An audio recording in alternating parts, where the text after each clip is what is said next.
Olá, minha gente. Estamos começando o programa Café com Bispo. Sejam bem-vindos ao encontro desta manhã, logo hoje, dia 11/9. Parece que o ano começou ontem, nós já estamos no mês 9. Já passamos do mês do ano e a gente nem viu muito bem o tempo passar, né? Minha saudação fraterna a todos vocês que estão aqui conosco nessa manhã bendita, nesse domingo super abençoado.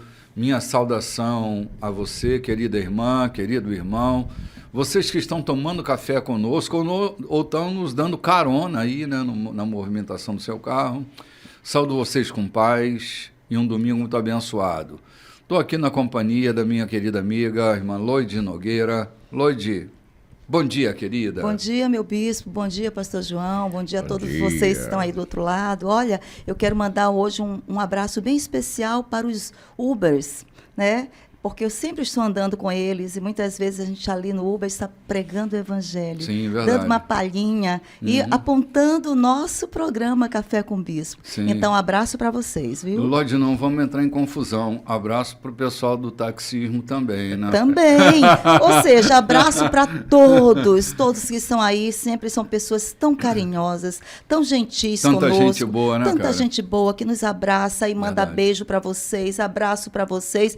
Realmente a gente não pode pecar e deixar ninguém de fora. É isso aí. Beijão para vocês todos. É isso aí. João, querido amigo, muito bom dia, bom vê-lo essa manhã.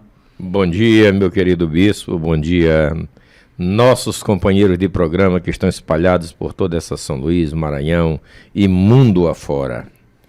Nós queremos estender o nosso abraço aos pastores, que não são poucos, que nos dizem: me desloco de casa para a igreja onde ministro e vou ouvindo o programa de vocês.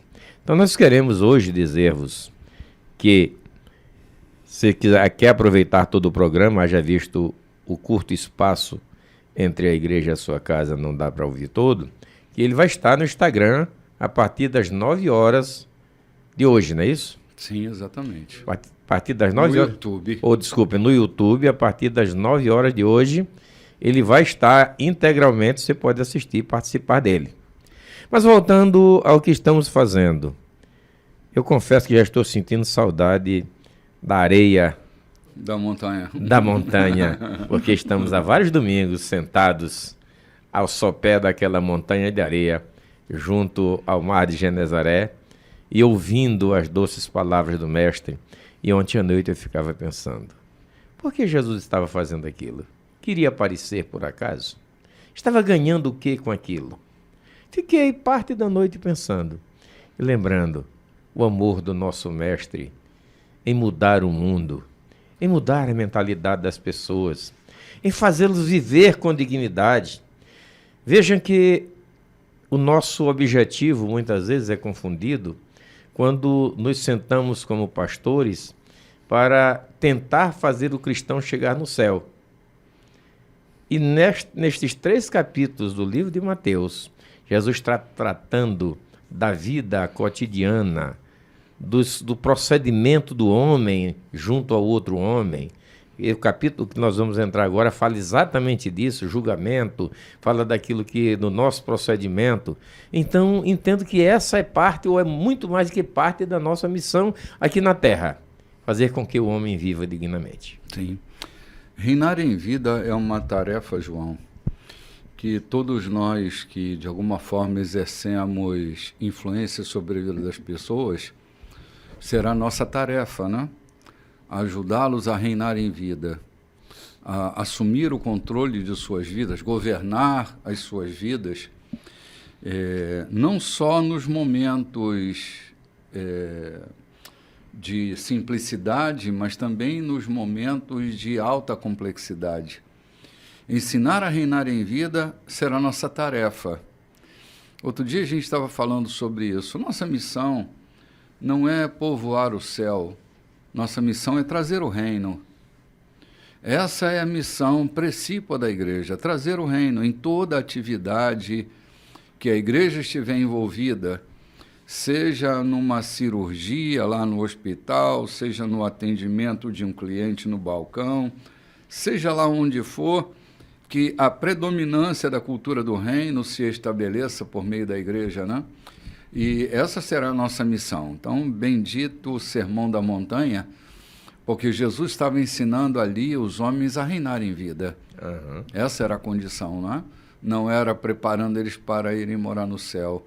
Sua morte e sua ressurreição já foram bastante para que isso pudesse acontecer. E a promessa do livro de Atos, quando os 2 anjos apareceram lá dos discípulos, dizendo, ele vai voltar. Ele voltará, sim. Da forma que vocês estão vendo ele subir, ele voltará. Isso é o bastante. Então vamos viver com a dignidade de homens de Deus aqui na terra. Aproveitando o tempo que nos é oportuno vivermos aqui. Como dissemos, ou foi dito no programa passado, é sendo sal, dando sabor à vida das pessoas. Como é importante, como é gostoso quando você percebe que está dando sabor à vida de pessoas que tinham uma vida insípida, que tinham uma vida muitas vezes amargurada. E você entra ali, não é para se imiscuir na vida dele, mas entra ali para dar sabor àquela vida. Então essa é a nossa missão aqui na Terra, e especialmente como pastores. Buscar o todo, sacrificarmos para que a vida das pessoas tenha um sabor aqui na Terra. E esse, eu reforço, foi o objetivo de Jesus Cristo quando subiu aquela montanha. Em todo o espaço de tempo, que parece-me que durou mais de um dia, ele estava ensinando os homens a viverem aqui na terra. Sim, verdade. João, cabe-nos agora o capítulo 7, Lloyd, do livro de Mateus. Estamos avançando. Também tem um conteúdo fantástico, né? Maravilhoso, né? É como o pastor João falou, estamos com saudade porque ali passamos pelo Pai Nosso, como Jesus ensinou, como se devemos entrar na presença do Pai, falando Pai, né? Pai Nosso. Sabemos o Pai, agora o pão também é nosso, é um Jesus que é para todos, mas a nossa devoção a Ele é individual, é pessoal. Sim. Jesus ensinou isso. E aqui o Senhor vai nos ensinar ainda coisas, como nos relacionar um com o outro, né? Aqui ele vai bater bastante nesse conteúdo de relacionamento, né? De se posicionar diante da vida com um bom relacionamento. Sim, é verdade. Vamos passar a leitura agora do capítulo 7. Você pode ler para a gente? Sim, vamos lá. Capítulo 7 do livro de Mateus. Nós vamos fazer a leitura e a devida reflexão. Lembrando que a gente está caminhando na Bíblia, na versão A Mensagem, né? Sim, a gente tem usado a Bíblia que é editada pela Editora Vida, chamada A Mensagem, que é uma edição da Bíblia contemporânea. A gente preferiu porque é uma linguagem mais acessível, bem aclarada, uma né? linguagem bem adequada, bem clara. Então, mas a Bíblia é a Bíblia, todos nós temos uma versão, seja ela mais erudita ou mais contemporânea, é uma versão, a gente não tem uma tradução da Bíblia, mas uma versão dela, né? Então, versão por versão, essa nós achamos mais adequada para o momento. Eu chamei a atenção porque ela não é ainda uma Bíblia tão difundida. Ela já está, eu encontrei há poucos dias em um livreiro e tinha todas as versões possíveis. E como ela não é tão difundida, para ninguém imaginar que a gente está inventando, buscando alguma coisa, pelo fato de ela ser bem clara, eu até quero fazer uma pausa aqui para dizer da minha dificuldade quando peguei uma Bíblia para ler, escrita lá num grego, que era a sabedoria do mundo, e eu nordestino aqui, que é o atraso do mundo. Então, como entender uma linguagem grega escrita para o mundo sábio daquela época e eu, um analfabeto nordestino? Tive muita dificuldade. Então, hoje, aprove a Deus nos proporcionar linguagens que aclaram muito bem aquilo que, na verdade, a palavra quer dizer, aquilo que Jesus quis dizer, aquilo que o Pai quis dizer, aquilo que Ele está dizendo de fato, numa linguagem muito acessível. Por isso que eu puxei a questão, para que todos entendam que a gente não está inventando, não criando novidades. Se vocês quiserem, busquem, encontrem essa versão, vocês vão aclarar muita coisa que ficou meio subentendida nas linguagens eruditas. Ok. Vamos lá, Luiz. Vamos lá. Não bombardeiem de críticas as pessoas quando elas cometem um erro, a menos que queiram receber o mesmo tratamento. O espírito crítico é como um bumerangue. É fácil ver uma mancha no rosto do próximo e esquecer-se do feio riso de escárnio no próprio rosto. Vocês têm o cinismo de dizer: deixe-me limpar o seu rosto, quando o rosto de vocês está distorcido pelo desprezo? Isso também é teatro. É fazer o jogo do sou mais santo que você, em vez de simplesmente viver a vida. Tire o cinismo do rosto e então você poderá oferecer uma toalha ao seu próximo para que ele também limpe o rosto. Vamos dar uma paradinha aqui, nesses 5 primeiros versículos. Gente,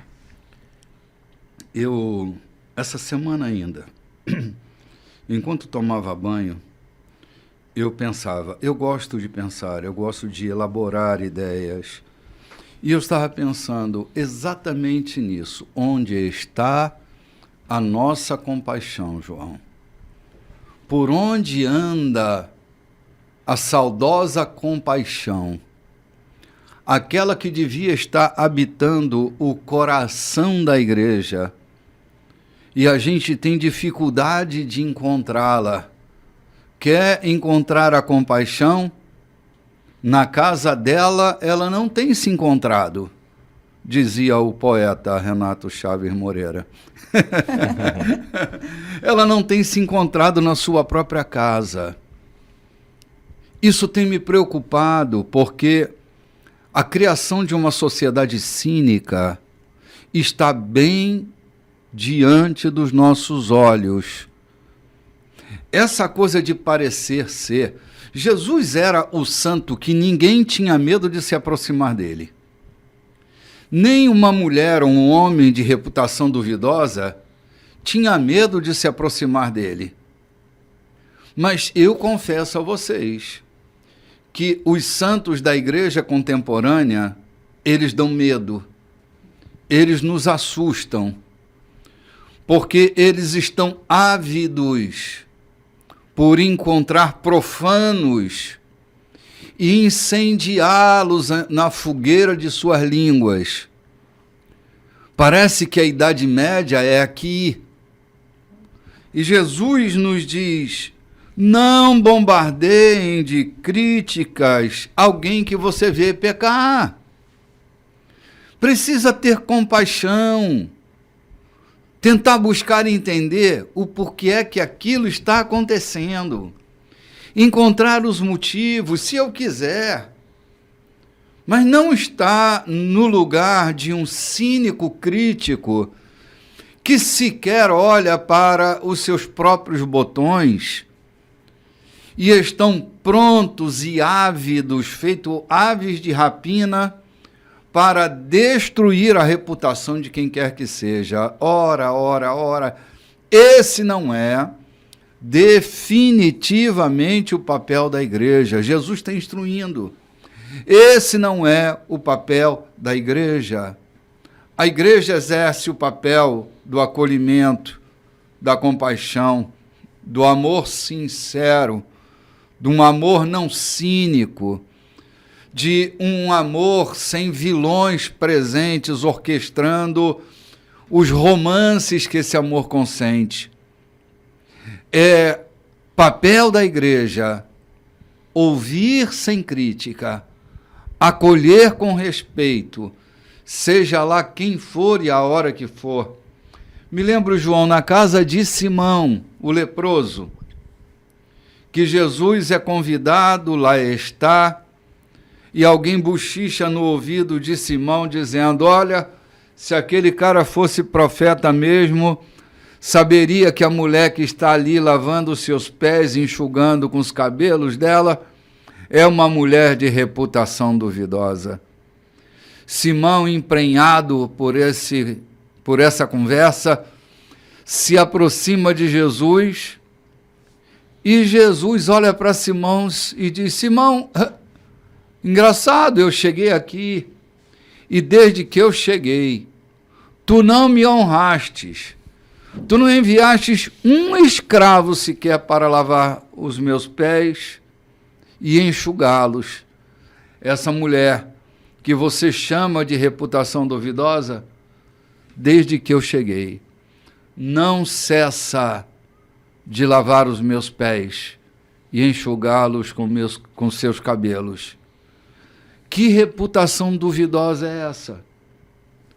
Que Jesus acolhe aquela mulher. Porque Jesus está interessado no ser.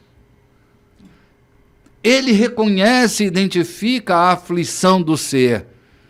Todavia, Jesus não tem uma fogueira escondida para atacar fogo e incendiar uma pessoa em desespero, em pânico, em grande aflição. Nós, igreja, precisamos aprender com essa fala, porque essa é para nós, João. Jesus Cristo aqui, ele não está tentando, ou ele está ensinando de fato, porque o que ele está vendo, quantas vezes ele chamou os doutores, os mais preciosos homens da lei ou da religião daquela época, que eram os fariseus. Uhum. Sim. Os estudiosos da lei, os que descreviam a lei para os próprios fariseus, que eram os escribas, que tinham a responsabilidade de interpretar a religião para que ela fosse cumprida por aqueles religiosos. E Jesus os chama de quê? Hipócritas. Escribas e fariseus hipócritas. Duas caras, né? Duas caras. Então, quando Jesus diz aqui, não julgueis para não seres julgados, ele não está dizendo que é uma vingança. Eu quero entender que ele está dizendo, todo julgador, na verdade, tem algo muito mais maior escondido a ser julgado. Um homem limpo, um homem probo, puro, sarado, não se mete na vida de ninguém para julgar ou para acusar. Um ser humano convicto da sua relação com Cristo, cheio de Cristo na sua vida, não anda julgando ninguém. Então, quando Jesus diz, não julgueis para não seres julgados, é porque, à medida que você está julgando, você já está deixando brecha, ou seja, já prova que na tua vida tem algo errado para ser consertado. João, exatamente isso. Seguindo essa lógica, eu diria, Lloyd, que a gente sentencia no outro aquilo que a gente condena na gente. Toda a minha sentença condenatória na vida do outro é de verdade uma crítica que eu faço a mim mesmo.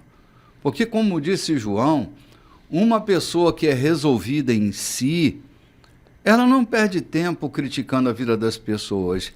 A vida delas está tão boa e tem tanta coisa para fazer que não dá para ela ficar preocupada com a vida dos outros. Mas Simão aqui ele estava preocupado porque aquela coisa, eu enxergo o defeito no outro, mas esqueço que eu tenho meu defeito, né? Aquela coisa, eu vi o cisco no seu olho, e eu vou tentar lá. É o que Jesus está falando mesmo. Olha, no teu olho tem um cisco, olha aqui, o que é isso aqui? Deixa eu tirar, Mas eu tô com uma trave, eu tô com meu olho mais melado, cheio de meleca, sabe? Sujo, passando vergonha, constrangimento, mas eu não enxergo. Eu não tenho o espelho da palavra, muitas vezes, para fazer com que eu me enxergue, entendeu? E ali ele estava apontando algo que ele achava que era decadente. Aquela mulher, o que ela faz aqui? O que essa mulher vai fazer aqui?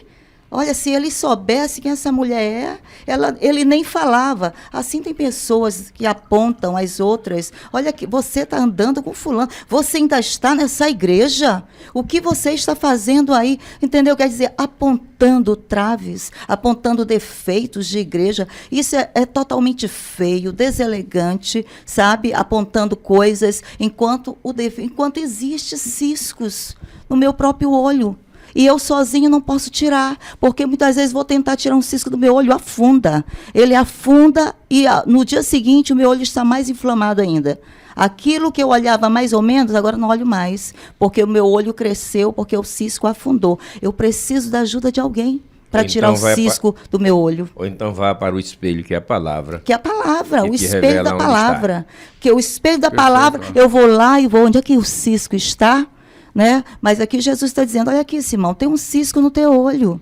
Você está apontando ali aquela mulher, mas olha o teu olho, tem um cisco aí, tem uma trave. Um cisco. Tem uma trave Nessa aí. versão aqui chama de tronco. Né? Exatamente, é tronco mesmo.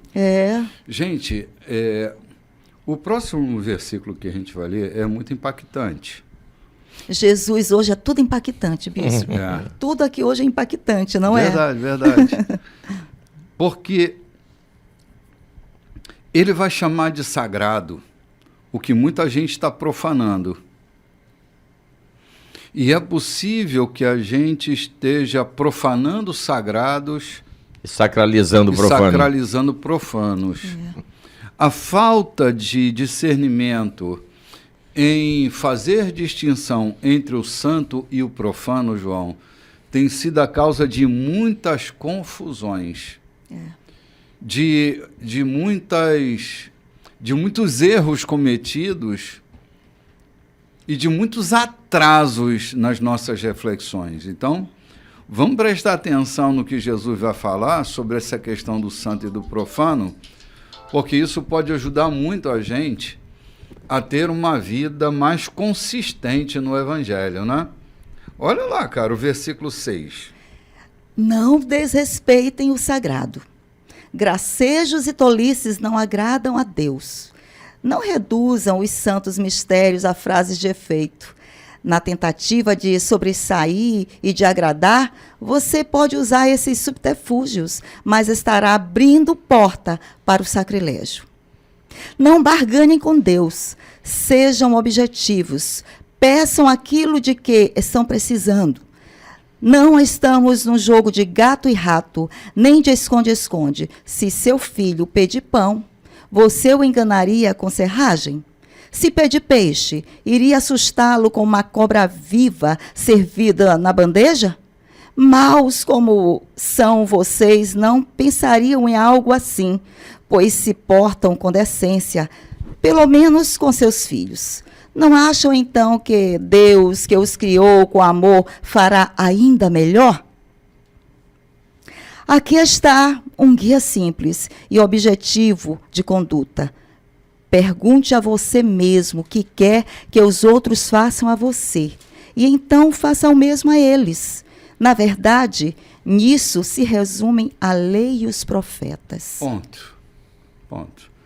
Gente, o que Jesus está chamando de sagrado, e não está chamando o sagrado com S maiúsculo, mas as questões daquilo que é sagrado na vida, a gente precisa parar para considerar. Porque na época da Idade Média, quantos sagrados foram incendiados e quantos profanos foram promovidos? Endeusados? Sim, João. Endeusados. Olha, gente, o que Deus ama de verdade são os seres humanos. E a gente precisa compreender isso. No versículo 5, Jesus está falando de julgamento, está falando de hipocrisia, está falando de cinismo. Agora ele fala sobre esta relação com aquilo que de verdade é santo na vida das pessoas. Não aquilo que parece que é. Gracejos e tolices não agradam a Deus. Sabe, essa banalidade toda, essa coisa que enfraquece a consistência da fé. Os santos mistérios não podem, de maneira nenhuma, serem substituídas por subterfúgio de linguagem. Há um sagrado que precisa ser penetrado.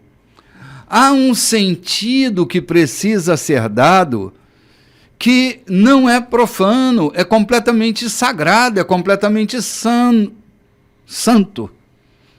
E a gente precisa ter essa sensibilidade. Ao terminar, a gente vai sair para o café já já, eu acho que a gente vai ter que voltar nesses mesmos textos assim que a gente voltar, mas ele termina dando uma lição extremamente pragmática sobre a teoria da ética que coordenou o Ocidente. Porque essas verdades sagradas, elas são práticas, João. Elas não estão filosofadas e teorizadas, elas são radicalmente pragmáticas. Vamos ali tomar um cafezinho, gente? A gente volta já já.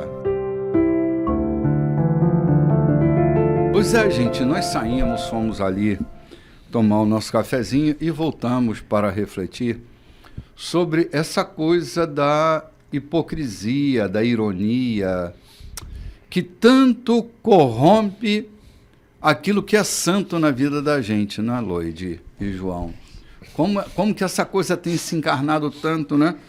A gente comentava ainda há pouquinho sobre essa história que ele diz, vocês sabem fazer coisas boas, cara, mesmo com o coração completamente ruim. Sabe, a gente acha que a gente está lá em cima, por cima das coisas. Nós somos o bonzão, né? E somos o top da situação. Aí a gente pega nesse texto Jesus dizendo, todos são maus. Todos são maus. Agora imagina, se vocês que são maus, vocês de vez em quando fazem o que é bom para os seus filhos, vocês se colocam nesse papel, imagina o Pai do céu, aquele que realmente é bom, aquele que é o quê? Que é bom. Coisas maiores fará para você. Né? Então é muito bacana quando eu vejo assim Jesus colocando aqui, eles, no posicionamento, quem é você? Eu sou bonzão. Não, você é um homem mau. Precisa conhecer a bondade do Senhor. Às vezes, Lódia, as pessoas estão se sentindo tão culpadas que elas olham para uma outra que parece que são mais espirituais que elas. Sim. E acham que elas estão mais próximas de Deus. Sim. O que elas, naquele momento, se esquecem é que nós somos todos farinha do mesmo saco. Não importa a roupa que eu uso, a teologia da fita métrica que eu desenvolvo, não importa se eu pertenço a uma igreja da história, não importa, todos nós somos farinhas do mesmo saco. Com nossos prazeres e com nossas culpas, nossos medos, nossos pavores. Todos nós podemos ter uma aparência de espiritualidade, mas somos tão humanos como qualquer ser humano. Não há exceção. É que a minha fragilidade me faz achar que eu sou o pior de todos.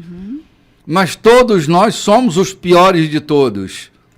Porque somos todos feitos da mesma matéria, afligidos pelos mesmos conflitos, alcançados pelo mesmo nível de prazer. É que nós lidamos de maneiras diferentes, mas todos nós, o escritor aos Hebreus chega a dizer que todos os homens, aqueles que a gente chama de heróis da fé, eram homens sujeitos às mesmas paixões que nós. O que isso quer dizer? É que todos nós somos farinha do mesmo saco. Então não dá para a gente assumir, João, o papel de julgador. A igreja precisa ter mais de hospital e menos de tribunal. Sabe? Mesmo. Mais de hospital e menos de tribunal. Porque não está em nós. Olha, o próprio Cristo não julgou ninguém. Me diga uma pessoa só, João, que Jesus tenha julgado. Eu falei agora há pouco, ele chamando, mas não era julgamento, estava apenas expondo, dizendo, vocês são hipócritas. Estão ensinando aquilo que vocês não fazem. Não é um julgamento, ele estava... Não, era a evidência de um fato, né? A evidência de um fato. Mas julgar, levaram uma mulher que aos olhos da sociedade era digna de ser execrada da sociedade. Ele fez simplesmente mostrar o caminho do amor, o caminho do perdão e libertou-a. E assim foram tantos. O Senhor diz não julgar, né? Mas olhe para a árvore e veja os frutos. Pelos frutos você vai conhecer a árvore. Não é isso aí? É isso aí. Eu não posso julgar, não vou julgar, mas é uma coisa que se faz nesse mundo tão atual. A gente olha as coisas, a gente julga. Né? A gente olha uma foto, olha uma imagem e se tira dali um julgamento, uma comparação, seja lá o que for. Mas Jesus aqui diz, não julga. Olhe para a árvore e observe o fruto que ela vai dar. Aí pronto, você já sabe quem é essa árvore. Lourdes não só julga, mas julga e condena. E condena. Se julgasse e absolvesse, ainda haveria alguma justiça nisso. O julgamento, já, nesse caso, já é condenatório. Quando alguém se propõe a julgar, já julga e sentencia. Sim. E, se possível, já joga no inferno. Exatamente. Se ele tivesse a chave, ele já jogava o indivíduo lá. Até o seu próprio irmão que convive com ele na mesma igreja. Quando sentencia, quando julga, já sentencia e, se possível, já entregaria nos braços do capeta. É lamentável, porque o julgamento já vem carregado dessa ira, que ninguém lhe fez nada. Você está julgando alguém com que você não foi autorizado para fazer isso. O que Jesus Cristo disse? Quem és tu para julgar o servo alheio? Quem és tu? Quem te autorizou julgar o servo alheio? Infelizmente, era isso que acontecia desde então, quando Jesus está falando. Ele está trazendo... Lembra daquele orador que estava julgando o outro, o publicano, que estava orando também? Sim. Ele subiu para orar. E na sua oração, ele já estava julgando. Senhor, eu te dou graças porque eu não sou como esses aí, ó. Que são roubadores. Que são desonestos. Quer dizer, fazendo uma oração a Deus em julgamento, em detrimento do julgar daquele outro. Isso aconteceu. Tem acontecido. Que Deus nos livre, nos dê da sua graça, enche o nosso coração, sare, limpe as nossas vidas, o nosso coração, o nosso entendimento, para que ao olhar a necessidade, o erro do outro, a gente tenha misericórdia e não caia em cima dele julgando, sentenciando. João, eu quero considerar uma outra coisa antes da gente se mover, que eu tenho usado a expressão verdades do rebanho. Verdades do rebanho não são verdades divinas, são verdades do rebanho para manter o homem do rebanho dentro do rebanho. Não são verdades das Escrituras, são verdades brotadas das mentes que leem as Escrituras, mas não são verdades das Escrituras, são verdades brotadas da mente do homem do rebanho para organizar o rebanho, ok? Então, vou contar uma história que essa semana eu ouvi. Não tem necessidade de ser uma verdade essa história. Pode ser uma parábola, mas é uma parábola que bem pode ser verdade também. Ok. Dizia que numa determinada congregação, um homem careca, calvo, ele decidiu comprar uma peruca. E lá estava o irmão João. Vamos botar um nome nele aqui. Esse aí não, né? Não, esse não. Esse tem bastante cabeleira. cabeleira. Empresta, não tem problema. Empresta o meu Só o nome. Ele comprou uma peruca e passou aí de peruca para a igreja. E aquilo provocou, João, naquele rebanho, um grande alvoroço. Achando os irmãos que o irmão João agora estava possuído pela vaidade. Por conseguinte, pecando. Por conseguinte, pecando. E começaram a criar um celeuma dentro da igreja, até que o pastor pegou essa questão para tomar uma decisão de aplacar aquele furor da igreja. Chamaram o irmão João e disseram: irmão João, nós avaliamos seu caso, achamos que o senhor está muito vaidoso e que o senhor deve tirar a peruca. Sob pena de disciplina. Sob pena de ser disciplinado e afastado da comunhão.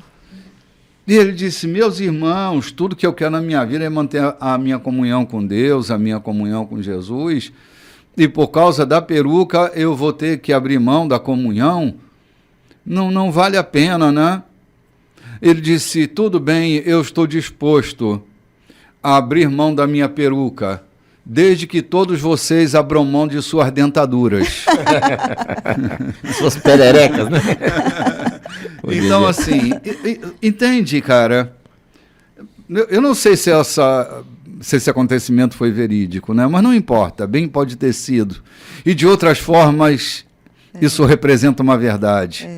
Há coisas que incomodam o coletivo e que necessariamente não é uma vaidade, mas a vaidade do coletivo não pode ser tocada, porque se for tocada, arruma um problema. Então, é vaidade usar uma peruca e não é vaidade usar uma dentadura. Ah, não, porque a gente tem que ter dente para mastigação. Aí a gente começa a teologizar a nossa verdade do rebanho, né? Daí da dentadura vai para o óculos, a lente de contato. A lente de contato. Lente de contato não só para embelezar, o mas sapato de couro. As cirurgias faciais o terno, para embelezar o terno, rosto. A mudança de terno. Eu só tenho um corpo porque preciso ter 2 ternos.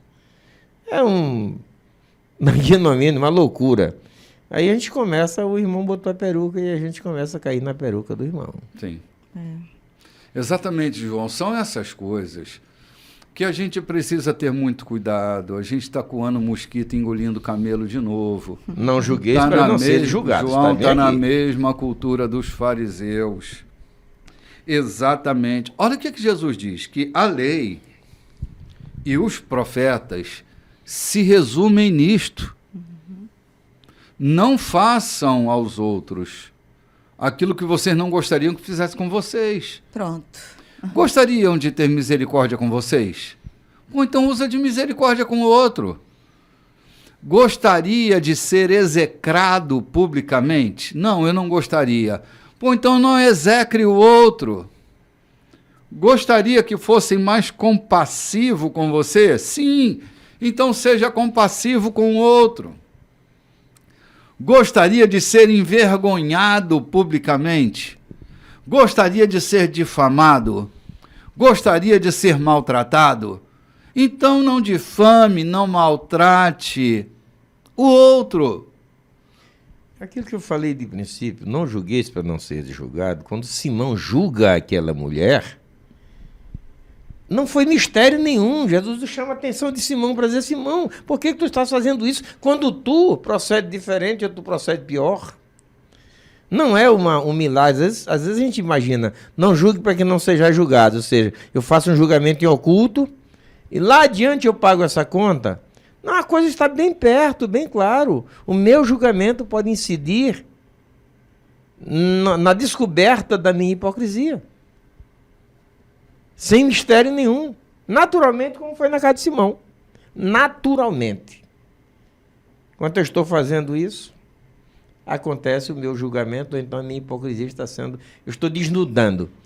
Eu estou puxando a coberta de cima do outro, estou me desnudando para que todo mundo veja quem sou eu de fato. Sim. Eu estou tirando a peruca do irmão João e a minha dentadura está caindo da boca. Exatamente, João. A minha dentadura está caindo da boca. Estou arrancando a peruca dele, no levantar da mão para arrancar a peruca dele, eu saco os meus óculos, que estão ajudando os meus olhos, como a peruca ajudando a cabeça do irmão João de ser queimada pelo sol. Sim. O que para um pode ser vaidade, para o outro pode ser uma necessidade, né? Claro. É isso. Muitas mulheres, eu conheço muitas mulheres que estão agora colocando botox no rosto, né? A gente olha, para que está colocando? Ela, não, estou necessitando, porque quando eu estou sorrindo, aqui está assim, está feio, está desagradável. Quer dizer, para aquela pessoa é uma necessidade, que para outro vai encontrar uma vaidade. Ah, fulano está vaidosa.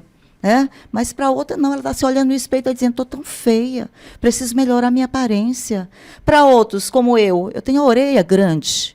Eu poderia fazer uma cirurgia, ainda vou fazer, né, pastor João? Em nome de Jesus. A orelha grande. Então eu sinto a necessidade de cobrir minha orelha com cabelo.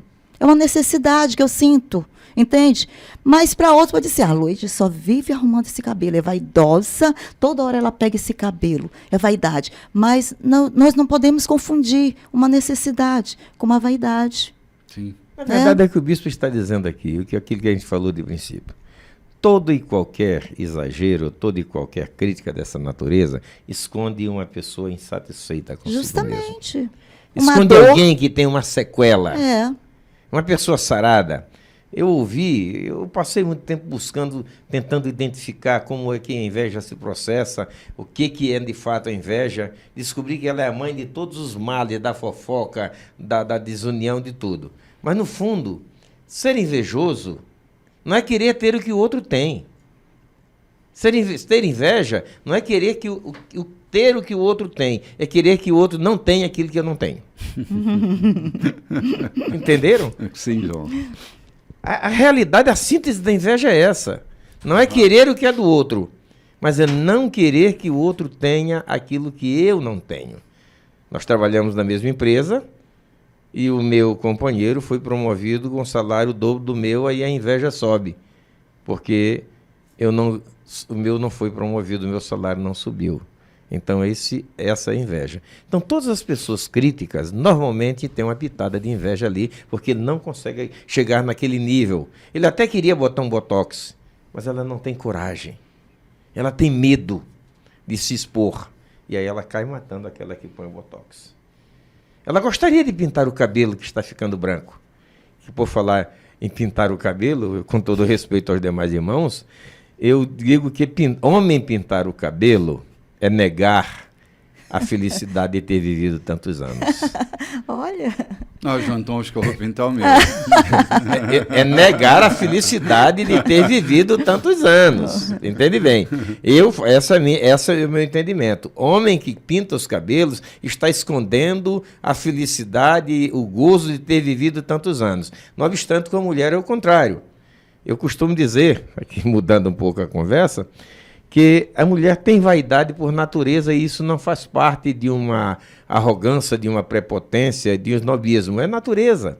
A mulher, quando se levanta, a primeira coisa que ela faz, antes de abrir a porta do quarto, é dar um jeito no cabelo. É isso, Luiz? É. Poxa, então estou virando mulher porque Faz eu faço a parte. mesma coisa. Não faça isso.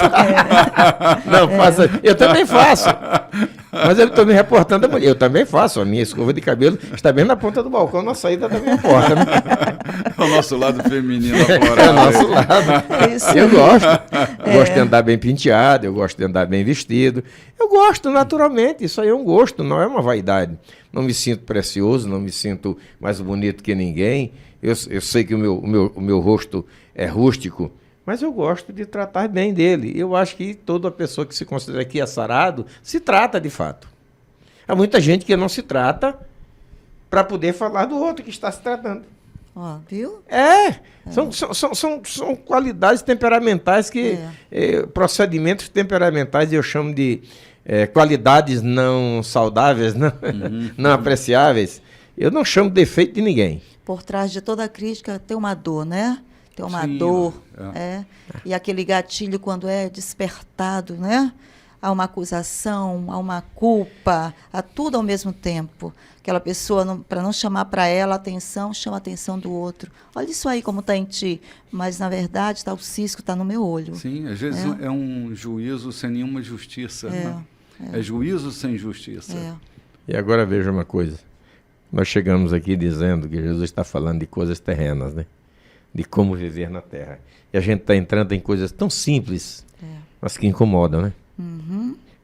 Pequenas coisas, mas que incomodam, ferem o outro. Quantas pessoas deixam de se aproximar de ti por conta de uma crítica que você fez a ele, e ele ouviu já de uma outra pessoa, e ele perde a confiança em ti? João, é tão simples, mas regras de conduta como essa mudam completamente o curso do planeta. Se esse guia simples de conduta fosse levado a cabo, nós não teríamos a maior quantidade de conflitos que nós temos hoje. Se Hitler tivesse percebido que a nação judia não era aquilo que ele imaginou ser, não teria havido aquele massacre de parte do mundo ter sido dizimada, né? Sim. Se Idi Amin Dada se visse dentro de um caldeirão, ele não teria matado gente para comer. Tanta gente na África, não é? Então, assim, se ver no lugar do outro, essa relação de empatia criada, é a grande chave para os maiores conflitos deste planeta. Se o presidente da Rússia olhasse para o presidente da Ucrânia, as necessidades da Ucrânia, e se colocasse no lugar dele, o conflito já tinha cessado há muito tempo. Se for criticar, é melhor, venha com uma solução. Exatamente. E a Jesus está dando a solução simples a um problema tão complexo. Porque o problema está em mim e não no outro. O problema do conflito não está no outro, está em mim. Eu conflito o que eu não suporto em mim. É por isso que eu conflito. Esta é a grande questão da vida. Eu ataco no outro e vou continuar atacando no outro o que eu não suporto em mim. É a lógica freudiana. Presente na natureza humana. Aí Jesus diz, não se coloca no lugar do outro. O que você não tolera no outro, não ataque, ajude. Lembra aquela história que eu cheguei contando pela manhã? Tua casa está caindo nos pedaços? Não. Está aqui para você levantar essa parte que está quebrada. Solução e não crítica. E a solução traz benefícios. Traz prazer ao outro. Ô, meu irmão, me perdoa que eu nunca tinha visto isso. Você conseguiu ver e me ajudar. Que bom que está sendo sanado. Esse deve ser o nosso procedimento cristão. Deve ser a nossa vida cristã. Como cristãos, eu quero até voltar aqui a contar, que já contei há algum tempo atrás. Não é uma fábula, é uma verdade sobre Alexandre o Grande, né? Alexandre o Grande, quando conquistou parte do mundo, ele não tolerava que nenhum soldado dele fracassasse numa missão para que foi designada. E quando fracassava, ele não mandava executar. Ele mandava trazer o soldado à sua frente para ouvi-lo, ouvir as razões do seu fracasso. E certa vez um soldado fracassa, e ele manda chamar, e o soldado chega, cai de bruços, levanta, soldado, seu nome? Alexandre, senhor. Levante, soldado, e pronuncie o seu nome. Alexandre, senhor. Soldado de pés, olhe no meu rosto e brade o seu nome. Alexandre, senhor. Soldado, mude de atitude ou mude de nome.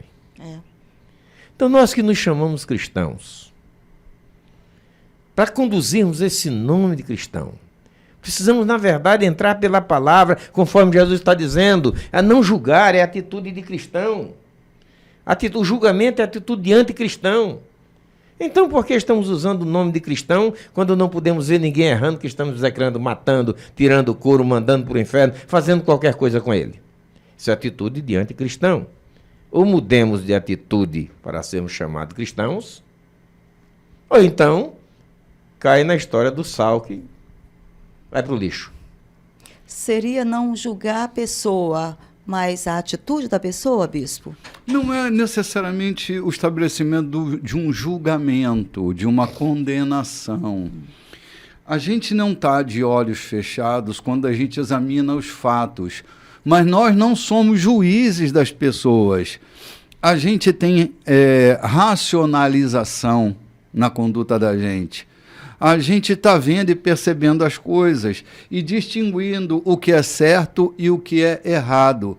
Mas essa não pode ser uma atitude de julgamento, pode ser uma consciência minha, mas essa minha consciência não me dá o direito de assumir a cadeira de juiz na vida dessa pessoa.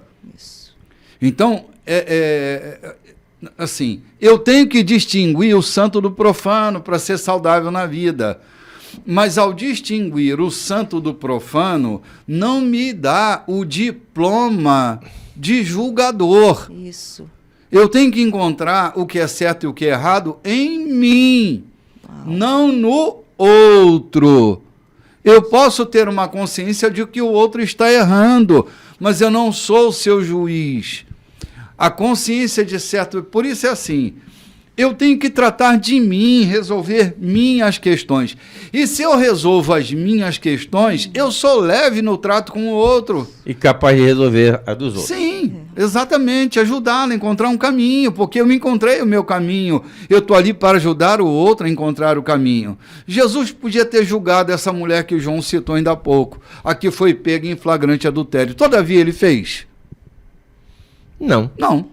Ele tinha ali o conhecimento do erro que ela estava cometendo? Sim. Ouviu, trouxeram ele? Ele estava condescendente ao erro dela? Não. Mas estava ali para libertá-la, não para condená-la. A lei não é para nossa condenação. A lei é para nossa proteção e segurança. Se eu não entendo o espírito da lei, tudo que eu vou fazer é condenar, condenar e condenar. E não soltar, soltar e soltar. Vamos ali tomar um cafezinho, a gente volta já. Olá, gente, estamos de volta. Esse é o programa Café com Bispo, terceiro bloco da nossa programação, hoje dia 11 de setembro. Dia de domingo, dia precioso para nós de cultuarmos a Deus.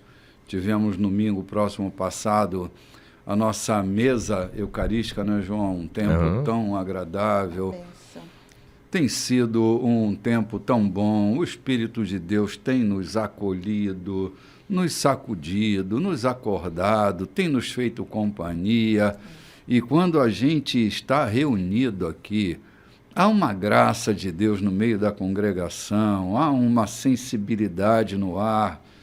Tem sido maravilhoso, né, João? Isso, gente, eu não sei nem descrever como me senti, ou como me sinto. Olhando ali de parte da tribuna, a alegria estampada no rosto, o sorriso. Quando nos aproximamos da mesa, quando começamos o movimento para a distribuição da ceia, o sorriso, o olhar ávido para que aquilo chegue, para que os elementos da ceia cheguem próximo. Eu fiquei transbordante nessa semana em ver aquela alegria, aquele sorriso. E muita gente que eram visitantes que nunca tinham vindo, que nunca tinham participado com a gente, sorrindo, esperando aquele momento assim como se dissesse, eu vim para isso. Sim. Enche o coração da gente. Confesso que eu fiquei transbordante.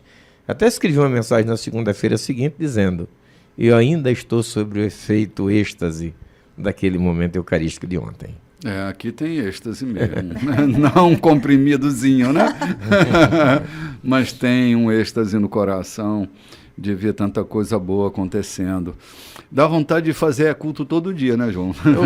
E culto eucarístico.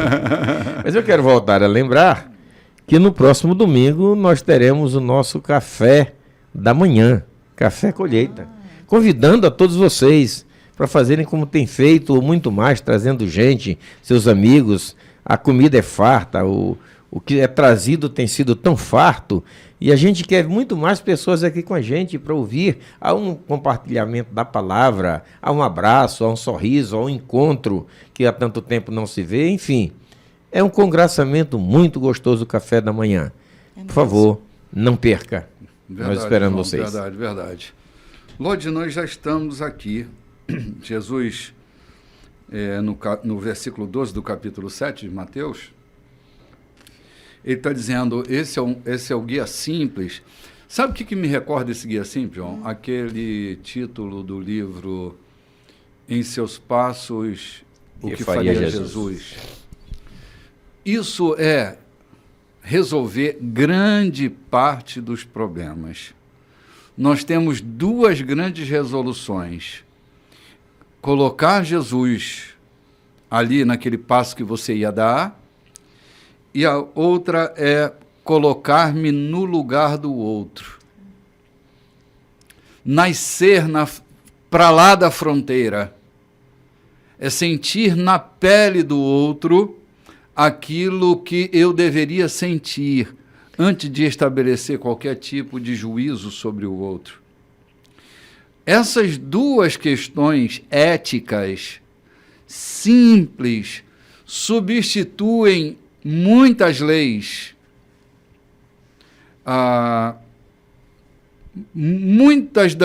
muitos dos nossos erros seriam eliminados se eu colocasse Jesus no meu lugar, se eu assumisse o lugar de Jesus naquela situação. E a outra é colocar a minha vida no lugar da outra vida. Sentir um pouco na dimensão do outro. Isso diminuiria, João e Lodi, consideravelmente os erros que nós temos cometido na vida. Isso mesmo. Duas coisinhas simples. Duas só, João. Nada de complicado, nada de complicado. É só colocar Jesus e me colocar nessa situação. Oh, meu Deus. É por isso que o Evangelho só pode ser completo na nossa vida na encarnação do Verbo. Assumir Jesus na minha história. Não a sua historicidade e não a religião. Não, a sua vida, João, a sua vida. A sua vida. Nascer de novo não é um ato religioso, é um novo nascimento. É uma abertura para a vida, é permitir que ele viva em mim, é deixá-lo viver em mim, é viver nele. Ontem, domingo passado, eu dizia, é uma relação de vísceras, de entranhas. Não é de conceitos, é de entranhas. Se as minhas entranhas não estiverem nas entranhas dele e as dele na minha, eu não nasço de novo. Novo nascimento é um puxão para dentro da natureza dele. E que isso não é compreensível com a mente humana, é preciso ser sentido, ser resolvido, ser vivido. Eu ficava me perguntando ontem, como entender coisas tão difíceis? É metafísico, João. Entendeu? Mas entender com a mente humana, o que é que diz o texto bíblico? Que o homem natural não pode entender as coisas de Deus. E Jesus Cristo disse, eu e o Pai viremos para ele e faremos o quê? Nele morada. Morada de Deus. Morada do Filho. Morada do Espírito Santo. E na morada do Espírito Santo há espaço para julgar o outro? Há espaço para condenar o outro? Não, não há espaço. João, a gente já se confunde nas questões físicas. Que dirá nas metafísicas? Então deixe que a nossa mente não compreenda, mas que o nosso coração se abra e aceite. Ai, Senhor, Porque a gente vai vivendo de graça em graça. Aquilo que a mente, nem sempre vivemos aquilo que a mente entende. E no contexto cristão, do nascer de novo, não é a mente humana que capta. Ela é muito finita para captar esse mistério do novo nascimento de Cristo em vós, a esperança da glória. João, há coisas que a gente tem que ouvir com o coração. Há coisas que a gente tem que entender não com a mente, mas com o coração. Oh, Senhor, há coisas que se o coração não estiver envolvido, não vem para dentro de nós. Ele mesmo disse que os ouvidos não ouviram, que não desceu ao coração. Se não desceu, deleta. Sim, claro, não fica. Não fica. O que vira a vida é o que desce ao coração. Até nas coisas comuns eu tenho dito isso, e eu creio que seja verdade, que aquilo que você esquece, que tinha para fazer esquece, é porque você não colocou lá dentro. Você apenas fixou na mente e que de repente vai embora com o sopro do vento. Mas aquilo que você coloca no coração, aquela criatura que você coloca no coração, você jamais esquece a sua fisionomia, o seu gesto, o seu falar, o seu abraço. Mas aquelas que passam pela tua vista, te dão um abraço, mas ficaram apenas na tua mente, elas não têm nenhuma obrigação delas ficarem fixadas em ti. A questão que você acaba de dizer é a mais pura realidade. As coisas concernentes a Deus precisam ser ouvidas pelo coração, sentidas pelo coração, vividas pelo coração e não pela mente, pelo raciocínio humano, pela compreensão finita da nossa mente. Você fez a leitura ou eu estou tão absorvido com um comentário aqui que nem Ainda me lembro? Não fez, né? Ainda não. Então isso. vamos lá, versículo 13, né? Ainda não. Essa questão de ouvir com o coração, meu Deus, como nós temos, né? É assim. Todos os dias, bispo, estar diante da água, da palavra, nos lavando, nos limpando, para essa palavra fixar em nós, fazer essa morada, sabe? Para que a gente nasça todos os dias de novo, Sim. de novo, de novo, de novo. Lorde, a gente vem falando, essas últimas abordagens de Jesus, a gente vem falando sobre isso. A gente nem sempre está ouvindo com o coração. O que acontece é que, boa parte das vezes, nós estamos ouvindo com os nossos ruídos internos gritando muito alto. Então, nós não ouvimos com o coração, nós ouvimos com o filtro desses ruídos. Então, não dá para escutar direito as pessoas, porque o barulho interno da gente é muito alto, João, amplificado pela dor e pelo sofrimento. Quando a dor e o sofrimento são elementos de amplificação, aquilo que eu ouço se mistura aos ruídos que eu tenho aqui dentro, amplificados, e sai uma distorção completamente além e aquém daquilo que eu sinto e do que o outro fala. Inteiramente alheia. Inteiramente alheia. Por isso é que o Tiago diz, toda a confusão do mundo está dentro de vocês. Isso mesmo. Sabe, não é com o coração, é com esses ruídos insuportáveis. Então não tem como escutar direito. Então vamos aproveitar esse bloco. Me permita contar uma experiência que eu tive essa semana, para entender que quando, na verdade, o seu coração está pacificado, você consegue ver no outro a figura, o rosto de Adonai, né? Então, esse viver em Cristo, eu fiquei pensando, depois desse episódio, que o bispo costuma dizer que Deus se preocupa quando providencia a nossa sobremesa, né? A sobremesa não é nada de tão essencial. É o gosto, é o prazer dele fazer. Eu fui entender ali naquele episódio que Deus providencia coisas para a gente que não são resultados de um pedido exacerbado, clamoroso, de uma necessidade de acontecer, e simplesmente acontece. Eu vinha voltando essa semana de um velório, de assistir a família da minha esposa, e passando por uma determinada rua aqui, eu descuidei. Eu já vinha meio-dia, com fome, pernoitado. Não vinha muito lúcido, digamos, no caminho. Vinha meio no automático. De repente, eu passo por um carro e não mensurei a distância. Eu senti, quando bati, que o carro do outro levantou e o meu também. Bateu, eu senti que levantou e ele parou o carro. Eu procurei um jeito de parar e fui lá dele. Ele estava olhando, parado, olhando para o carro. Olhando, buscando aonde foi aquele impacto.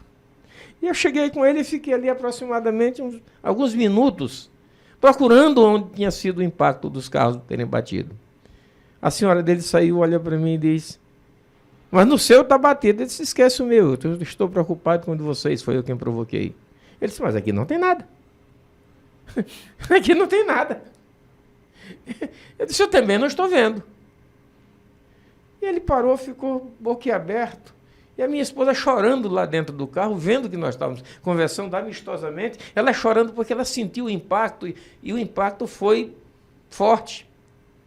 Ela já estava chorando de gozo, de emoção, não era de medo, não, porque nós estávamos conversando amistosamente. Eu olhei para ele e disse, o problema foi esse risco que tem aí no para-choque? Pega o meu telefone, leva a oficina. Ele bateu no meu ombro, estendeu a mão e disse, não, vamos para casa, cada um para a sua casa. Cheguei em casa, olhei em volta do meu carro, não vi nada. E eu tenho certeza que bateu. O carro dele levantou, o meu levantou, o impacto foi grande. E eu fiquei dizendo, Deus, como é que tu providencia coisas que para mim não são tão importantes ou necessárias, carro segurado e tudo, mas ele providencia, ele cuida da nossa sobremesa. Assim, João. Cuida da nossa sobremesa de coisas que não são tão, digamos assim, que estivesse ocupando a minha mente, o meu pedido, a minha busca, a minha necessidade. Cuidado dele para mostrar que ele cuida da gente das coisas mais simples. Sim, é verdade. Aconteceu. É seu cuidado sobre nós, né? Uhum. É o seu cuidado sobre nós. Vamos lá, Lodi, a leitura aqui agora? Então vamos lá. Não procurem atalhos para Deus. O mercado está transbordando de fórmulas fáceis e infalíveis para uma vida bem-sucedida que podem ser aplicadas em seu tempo livre. Não caiam nesse golpe, ainda que multidões o recomendem. O caminho para a vida, para Deus, é difícil e requer dedicação total. Vamos dar uma paradinha aqui, um instantinho aqui. O contexto é maior, mas vamos dar uma paradinha aqui. A impressão que me dá é exatamente o que o tradutor dessa versão coloca, né? Que nós estamos vivendo um verdadeiro varejo eclesiástico, onde a mercadoria da fé tem sido comercializada, João. É assim, é o mesmo produto embrulhado de maneira diferente. É o grande varejo. É a era da especialização. Aqui nesta igreja vende-se este produto. Naquela igreja vende-se aquele produto. Cada um está colocando nas gôndolas dos seus varejos seus produtos apresentados. A igreja tem se transformado numa grande marqueteira dessa época. Deixou de ser pregadora do evangelho para ser marqueteira do varejo. Isso me preocupa, Loide, severamente me preocupa, porque a gente não está mais considerando exatamente o evangelho, mas o produto que a gente está vivendo. O dom e a graça que a gente comercializa, o carisma que a gente vem trazendo. E aí, golpes são aplicados. Gente, tem sido um verdadeiro fracasso. João, é triste ver o que a gente tem visto. Eu nunca imaginei.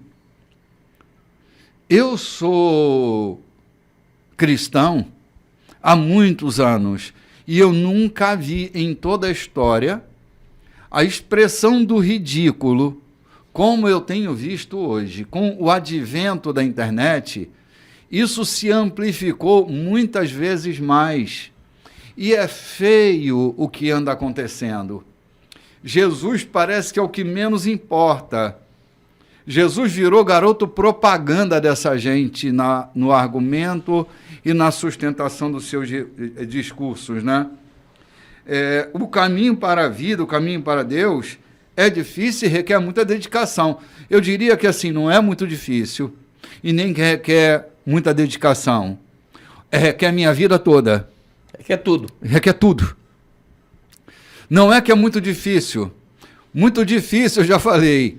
É uma velha criatura tentar viver no modelo de nova criatura. Isso é muito difícil. Continuando sendo velha. Sim, é velha criatura tentando viver no modelo de nova. Isso é muito difícil. Agora, o evangelho vai requerer de mim o meu tudo. Não é só a 10ª parte do que eu tenho, é tudo de mim. É o meu tempo, ou eu vivo integralmente o evangelho, ou eu não consigo ver o reino. Nascer de novo é ter uma nova natureza. 24 horas por dia. Não é uma escala do quartel de 24 por 48, 72. Por 72. É 24 por 24. É tempo integral. Tempo integral na igreja não é o pastor que vive exclusivamente da obra. E ela com portas abertas 24 horas. Não é isso. Tempo integral é a minha vida estar aberta 24 horas para me comunicar ao mundo por meio de Jesus, não é? É dedicação total, João. É aquela viagem que você vai fazer, interrompe o meio do caminho porque alguém está precisando da sua assistência. É deixar o seu interesse na direção daquele interesse maior do outro que é uma necessidade. Sim. Então, eu vou de lazer. De repente, eu não estou de folga. Eu, quando entrei para o serviço da segurança pública, eu aprendi o seguinte: vocês podem estar de folgas, ou de folga, mas não totalmente de folga. Na folga de vocês, tudo que vier para fazer precisa ser feito. A sociedade não pode estar à mercê do perigo se vocês estiverem por perto ao alcance de fazer. Ora, isso na segurança pública. Imagine no reino dos céus. Sim, João, assim, né? Não tem como a gente tirar folga, Eloide, da vida, entende? Da vida, não tem como tirar folga. Eu posso não estar escalado para pregar 4 domingos naquele mês, isso não é um problema. Mas ser cristão é ser 24 horas. 24 horas no caminho, né? No caminho. No caminho. Sem me culpar por tirar férias. Isso. E nem me culpar porque eu ajudei alguém a sair de um apuro no meio das minhas férias. Porque é ser cristão 24 horas. O Senhor fala aqui que há atalhos, né? Ele falou aqui, ó, não procure os atalhos, né? Não procurem atalhos para Deus. E há uma geração procurando atalhos. Geração de né? atalho. De atalhos. Há um caminho. Jesus fala de caminho. Eu sou o caminho. Amizade sem entrega. Não é? Aquela coisa, ser, como Flerte, se né? diz? Flerte. Ser profundo no raso e ser raso naquilo que deveria ser profundo, né, Bispo? Exatamente. Você fala sempre disso. É, que a gente que está profundamente envolvida com coisa rasa, Lloyd. É essa questão que é complicada. Nós estamos vivendo hoje uma geração que quer prazer sem afeto e transfere isso também para a sua relação com a divindade. Quer desfrutar do prazer, mas rejeita o afeto. É uma geração sem compromisso, João, sem compromisso, Lloyd. Eu quero que ele cuide da minha vida, todavia eu não estou disposto a entregá-la. Não, não posso entregá-la, João, porque eu não quero negociar coisas que, sabe?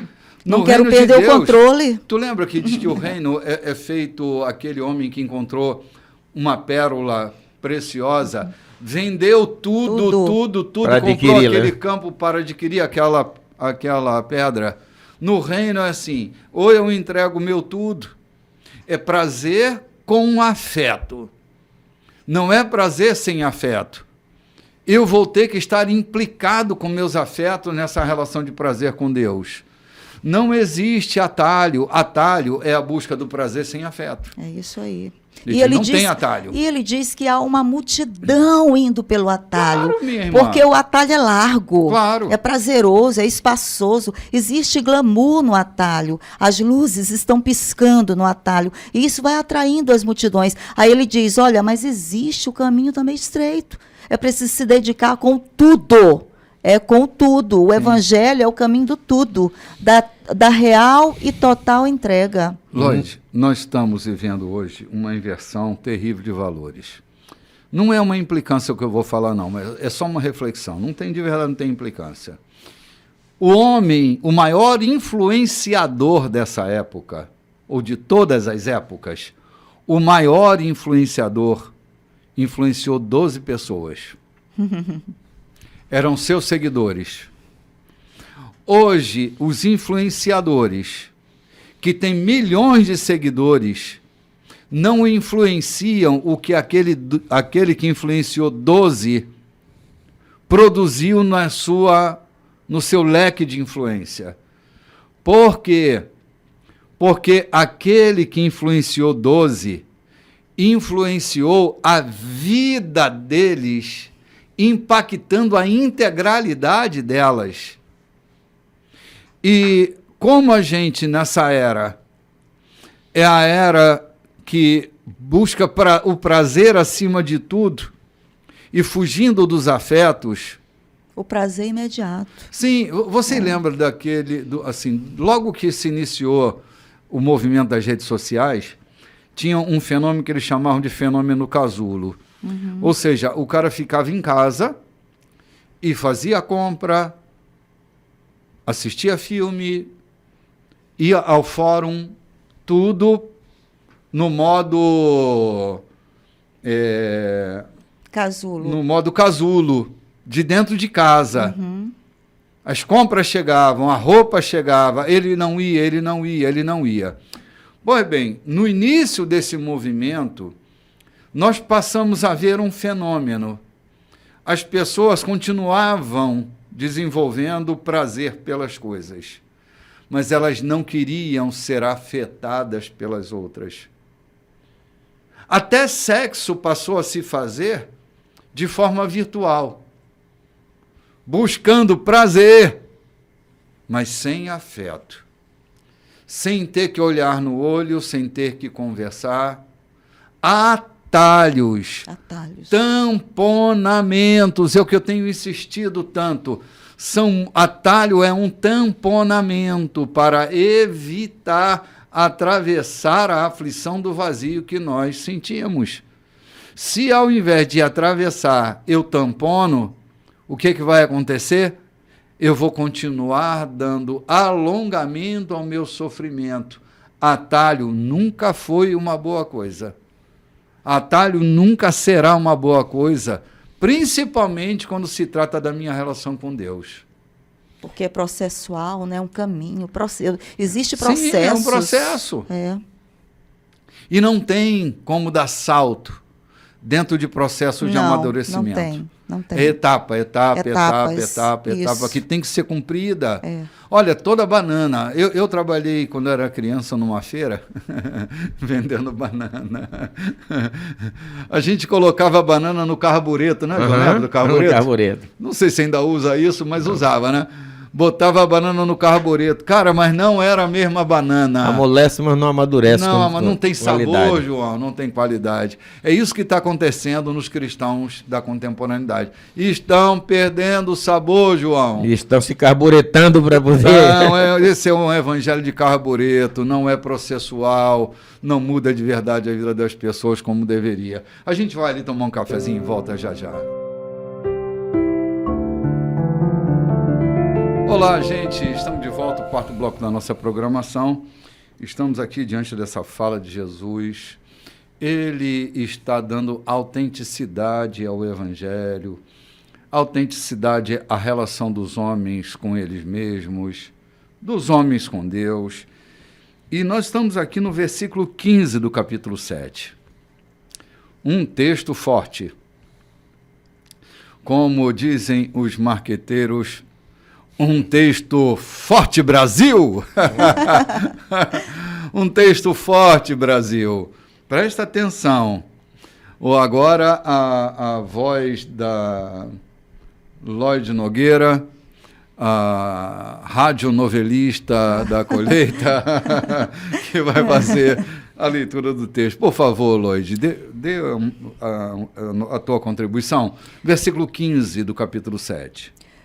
Tomem cuidado com os pregadores muito sorridentes. A sinceridade deles é fabricada. Eles não perderão nenhuma oportunidade para depenar vocês. Não fiquem impressionados com o carisma. Procurem o caráter. Importa o que os pregadores são, não o que dizem. Um líder de verdade jamais irá explorar as emoções ou as economias do povo. As árvores doentes, com seus frutos podres, serão cortadas e queimadas. Espera aí um instantinho. Espera aí um instantinho, porque aqui já tem muito lastro para a gente comentar. Tomem cuidado com os pregadores muito sorridentes. Bom, isso não quer dizer que o pregador que sorri e que tem bom humor não é confiável, mas presta atenção no que Jesus está dizendo. Há sinceridades que são fabricadas. Não são sem cera, são completamente com cera. São verdadeiras representações. É assim, são atores representando personagens. E é disso aqui que Jesus está falando. Pregadores muito sorridentes na fala de Jesus, não é que o pregador tem que ser sisudo e mal-humorado. É que há uma fabricação, uma representação, uma alegoria cultica, João. Uma alegoria no meio de um culto. Uma representação deslavada, onde a verdade está sendo sublimada para que os interesses coletivos sejam cultuados. É disso que Jesus está falando. Da fabricação desse personagem que não é real.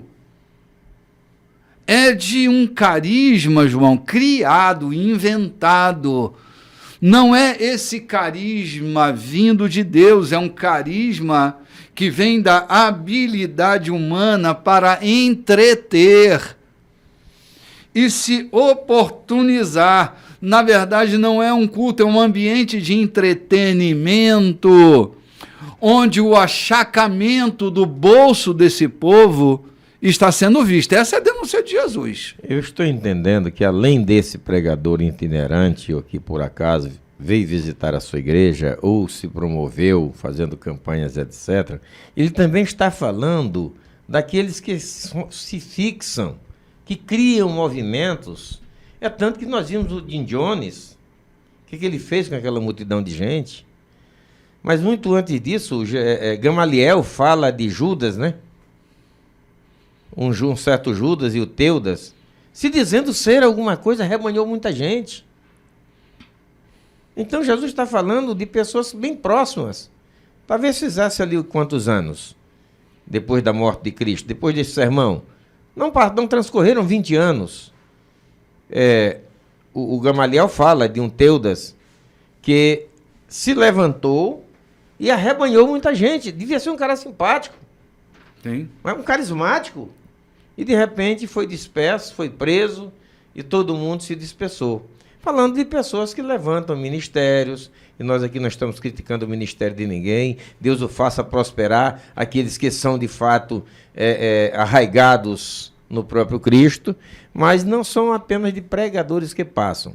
Esses pregadores que passam, eu lembro que em 1990 me apareceu alguém dizendo ser da Somália e que estava fazendo missão na Somália e que precisava de recurso, mas ele tinha uma lábia, ele tinha uma forma de conquistar tão grande que, onde eu servia na época, o presidente deu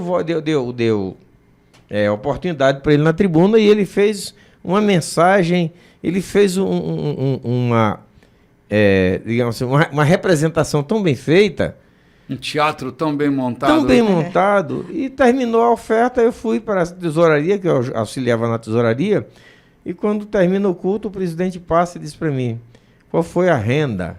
Eu disse, a maior das ofertas já levantadas aqui em culto de segunda-feira. Ele disse, percebe-se que esse homem então ora muito. Não demorou muito tempo, eu recebi ordem de prisão para prendê-lo por onde eu pudesse encontrar, que era um salafrário que eu passava acabando, dizimando a igreja, entendeu? Mas até um grande homem de Deus, que era esse digno presidente da igreja que eu servia, entrou nessa história. E Jesus está falando disso. Cuidado. Eles estão por aí. Eles vão entrar. E não é, bispo, só nas igrejas, nos lares. Quantos lares hoje estão sendo afetados por ter o seu profeta à semelhança de Mica? Tem pessoas abastadas e incautas na fé que contratam seu próprio profeta, ou o profeta aparece lá para extorquir, vive às custas dessa família, profetizando, orientando, dando orientações espirituais, todo dia tem um versículo para dar, todo dia tem uma mensagem para dar, e assim Jesus está falando dessas criaturas também. Sim. Para não ficarmos impressionados, né, com carisma, porque realmente essas pessoas têm um carisma, né? Sim, tem um claro. brilho, tem uma fala leve, uma fala gostosa, atraente, e a gente ouve aquilo ali e se encanta. Mas o Senhor diz aqui, não fiquem impressionados com aquilo que eles se apresentam ser, mas olhem bem o que eles estão falando, preste atenção nessa fala, né, pastor João? Qual é o fruto que a árvore dele está produzindo? Pois é, qual é o fruto? Aí o Senhor sempre diz, olhem para a árvore, para ver o fruto. Sim, é a questão da diferença entre carisma e caráter. Uhum. O que Jesus diz, olha para o caráter. Não olhe para o carisma, olhe para o caráter. Caráter fala da pessoa.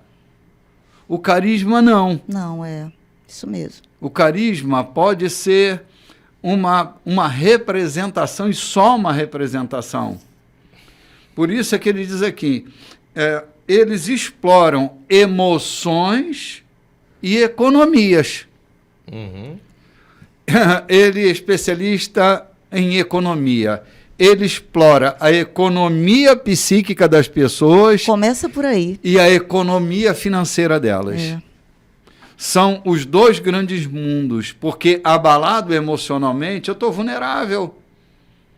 Então, assim, olha para o caráter. Seu pastor, por exemplo, pode não ser o mais eloquente pregador desta cidade, do bairro, da sua denominação. Mas se é um homem de caráter, ele vai estar ali, orando por você. Pode não ter eloquência no discurso, João, pode não ter habilidades de púlpito, mas sabe aconselhar, sabe orar, sabe chorar com você, sabe sorrir com você. Então não menospreze o seu pastor, porque ele não tem o carisma de algum outro que você admira, mas aprenda a honrar homens de caráter. Bispo, o Salmo 112 diz que homens de caráter, aqueles que amam a Deus de fato, o seu nome será sempre lembrado. Ele produzirá uma geração poderosa na terra. No começo deste mês eu fui participar do centenário de nascimento de um homem que já morreu há mais de 30 anos. Não obstante isso, estavam lá as maiores autoridades deste estado. Autoridades civis, militares e eclesiásticas. Estavam ali para celebrar a memória desse homem. Pelo seu caráter. Pela sua dignidade. Se fosse um canalha qualquer, nem celebrar fazia, porque não tinha o que fazer, celebrar. Mas ele foi tão honesto, um cara não era carismático simplesmente. Era de uma honestidade impecável. De um valor cristão inestimável. Ou de grande quantitativo, grande valor. E nós fomos celebrar e eu vi as autoridades, ex-presidente do país, e pessoas da mais alta nível intelectual, presidente da Academia de Letras, reverenciando a memória daquele homem. Não pode se entender que depois de tantos anos de morto, fosse apenas a sua personalidade, mas era o caráter que ele exibia. Sim, exatamente. João, às vezes a gente fica tão impressionado com a reputação das pessoas e esquece que até os canalhas podem ter um título falso para representar essa imagem pública. Mas só os homens de caráter são capazes de sustentar o que são no meio das crises.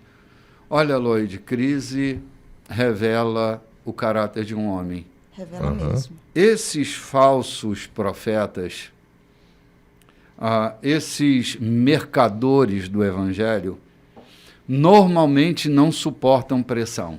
Sucumbirão no meio da pressão. No meio da pressão, João, eles vão se dissolver, porque todo líder que sob pressão foge, não confie nele. O líder mostra a firmeza dele no meio da pressão. Se ele fica, se ele persevera, se ele transforma vales de Baca em manancial, vale a pena você estar do lado desta mulher e deste homem, que não desistem, que não fogem, que não abandonam. Olha, o almirante que está governando aquela determinada esquadra, ele estará ali, mesmo no meio do bombardeio, mesmo no meio da grande dificuldade, ele vai estar ali. Ele vai afundar com a embarcação, mas ele não vai abandonar a sua embarcação. Foi esse o sucesso de Napoleão, né? Sim, exatamente. Estar no meio da guerra. É estar ali, é não desaparecer, é não fugir. Gente de caráter não foge, Lloyd, enfrenta. Enfrenta. Arruma as coisas. Não manda, vai. Exatamente, João. Ele implica a vida dele naquilo que ele faz. Agora, Jesus está mostrando que também há vendilhões, mercadores, operadores do varejo eclesiástico que estarão ali para explorar a economia emocional e a economia financeira das pessoas. Elas não estão ali para edificar, não estão ali para construir as pessoas, estão ali para depenar, arrancar tudo que tem sem pena alguma, fazer um depenamento, arruinar. Eles não estão nem aí, porque não importa ver as pessoas bem, o que importa é ver as pessoas depenadas, João. São esses malfeitores que estão concorrendo e fazem sucesso porque são carismáticos. Não que os carismáticos sejam mau caráter, mas esses mau caráter, eles são carismáticos, entende? Nem todo carismático é mau caráter. Mas todo mau caráter é carismático. João, você já teve que lidar com um estelionatário. Uhum. Quer ver gente boa como um estelionatário? Não tem. Normalmente, todo estelionatário é gente boa. Por isso ele é estelionatário. Porque todo mundo gosta. Precisa conquistar para aplicar o golpe. Sim, ele é um golpista que todo mundo... Sabe, tem uma reportagem muito interessante. As pessoas ficam encantadas, né? Sim, não sei se você viu a reportagem daquele golpista do Tinder. Sim. Cara, aquele cara, que bonachão, não é não? É. Que cara simpático, envolvente. Gente, bonito, carismático. Ah, meu Deus do céu. É.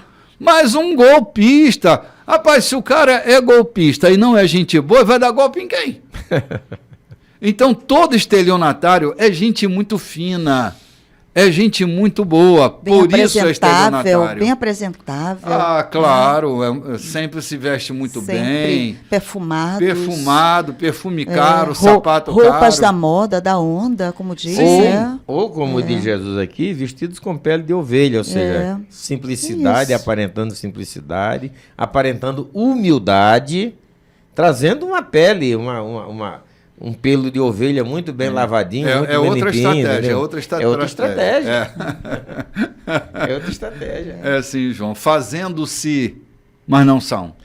Quantos casamentos foram arruinados? Quantas filhas de família foram arruinadas ou tiveram as suas vidas arruinadas por casar com crápulas que se meteram a santos? Jesus está falando, eu lembrei disso aqui, se meteram a santos. Que diz Senhor, Senhor.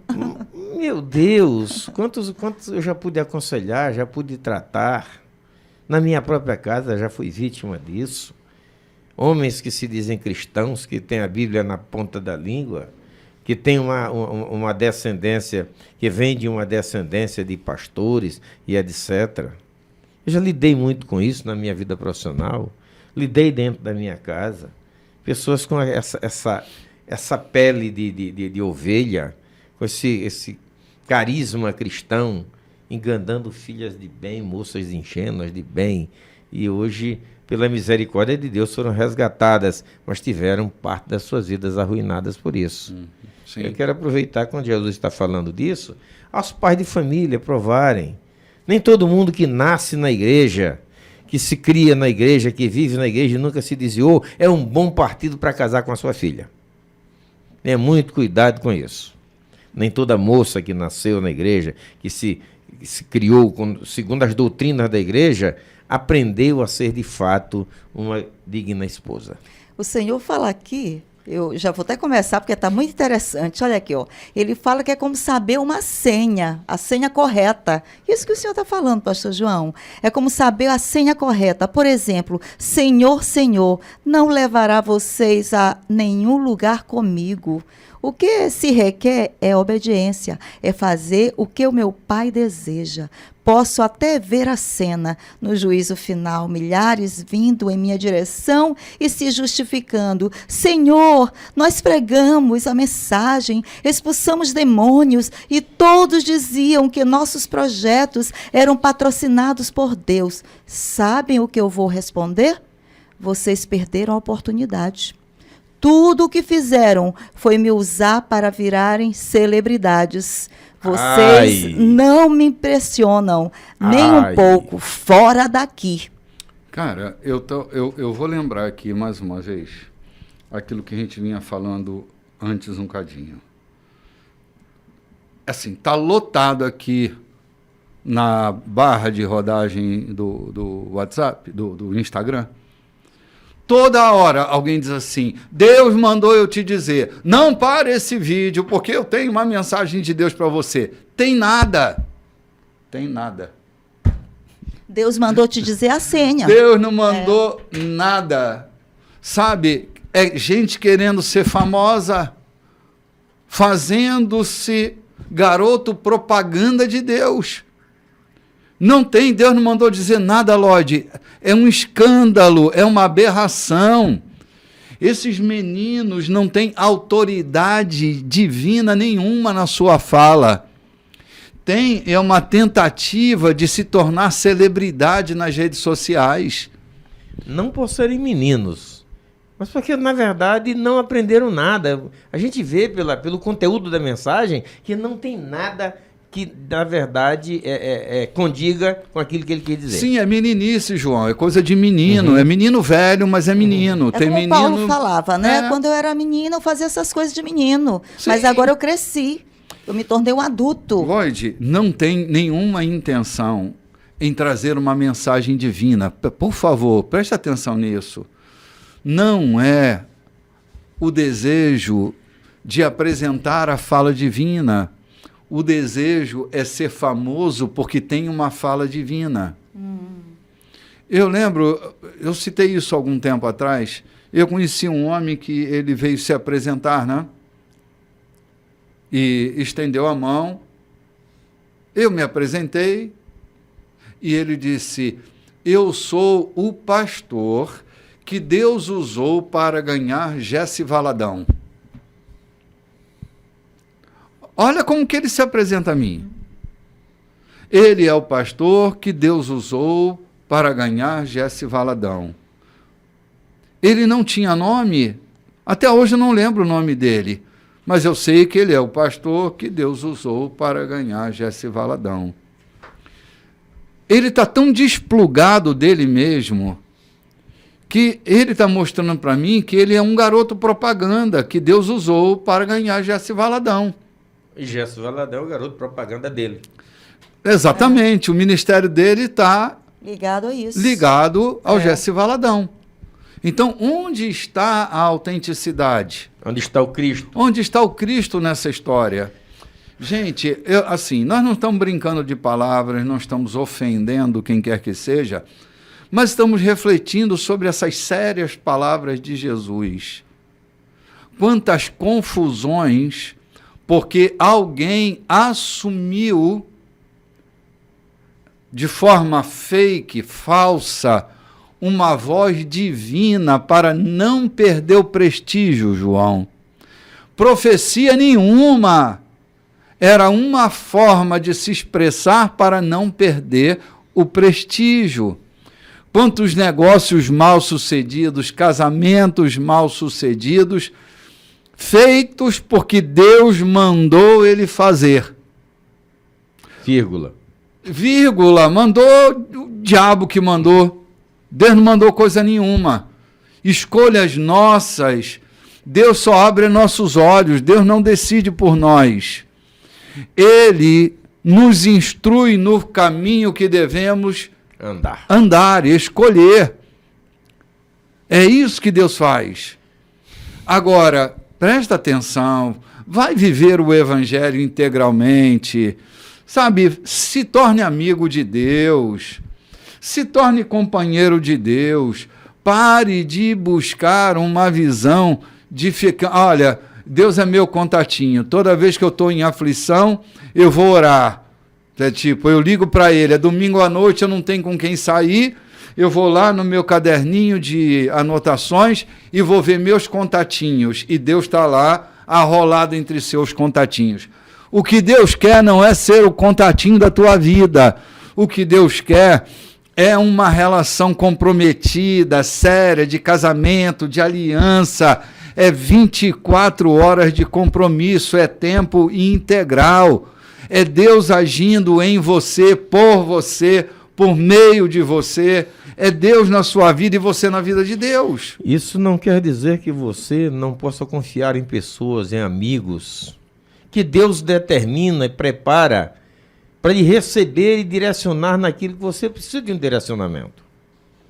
Às vezes você está tão empanado, os teus barulhos internos estão tão grandes, e Deus te direciona na casa de um amigo, de uma pessoa, de um pastor, de alguém conhecido, que tem a palavra para você, que está com a palavra para você. Isso tem acontecido e é possível de acontecer e deve acontecer, continuar acontecendo.